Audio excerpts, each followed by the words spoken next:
গ্রিনল্যান্ডকে নিয়ে ডোনাল্ড ট্রাম্পের অনবরত হুমকির জেরে সেখানে অতিরিক্ত সেনা মোতায়েন করেছে ডেনমার্ক। স্থানীয় সময় সোমবার গ্রিনল্যান্ডের কাঙ্গার লুসুয়াক এলাকায় পৌঁছেছে রয়্যাল ড্যানিশ আর্মির বড় একটি দল। পূর্বে পাঠানো সেনাদের সঙ্গে যোগ দেবেন তারা। অংশ নেবেন বহুজাতিক সামরিক মহড়ায়। আরও জানাচ্ছেন ইমতিয়াজ আহমেদ।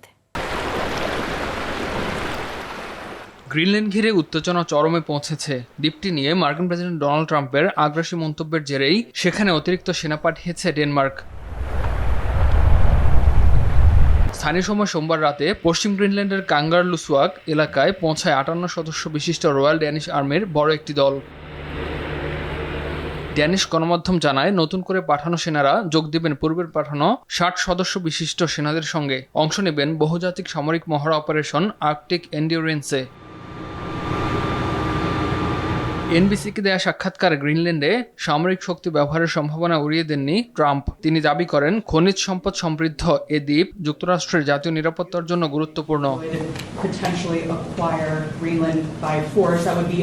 তবে ডেনমার্ক সাফ জানিয়েছে, গ্রিনল্যান্ড বিক্রির জন্য নয়। দেশটির প্রতিরক্ষা মন্ত্রণালয় বলছে, জোরপূর্বক দখলের চেষ্টা হলে তা নেটোর অস্তিত্বকে প্রশ্নের মুখে ফেলবে। এদিকে ডেনমার্ক ও গ্রিনল্যান্ডের প্রতিনিধিদের সঙ্গে বৈঠক করেছেন নেটো মহাসচিব মার্ক রুটে। আলোচনায় উঠে এসেছে আর্কটিক অঞ্চলে যৌথ নেটো মিশন গঠনের প্রস্তাব। দেশের মানুষের দৃষ্টিশক্তিকে সুরক্ষিত রাখার প্রত্যয় নিয়ে এলো সেফ এলইডি লাইট।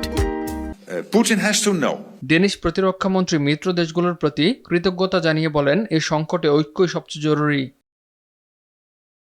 ইউরোপীয় কমিশনের president Ursula von der Leyen স্পষ্ট করে বলেন, ডেনমার্ক ও গ্রিনল্যান্ডের সার্বভৌমত্বকে অবশ্যই সম্মান করতে হবে। গ্রিনল্যান্ড ইস্যুতে বৃহস্পতিবার জরুরি বৈঠকে বসবে ইউরোপীয় ইউনিয়ন।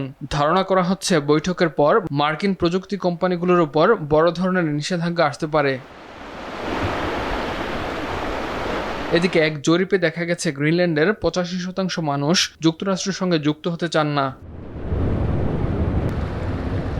বিশ্লেষকরা বলছেন, গ্রিনল্যান্ড ইস্যু এখন শুধু একটি দ্বীপ নয়, এটি পরিণত হয়েছে বৈশ্বিক ভূ রাজনৈতিক শক্তির নতুন সংঘাতের কেন্দ্রে। ইমতিয়াজ আহমেদ, RTV।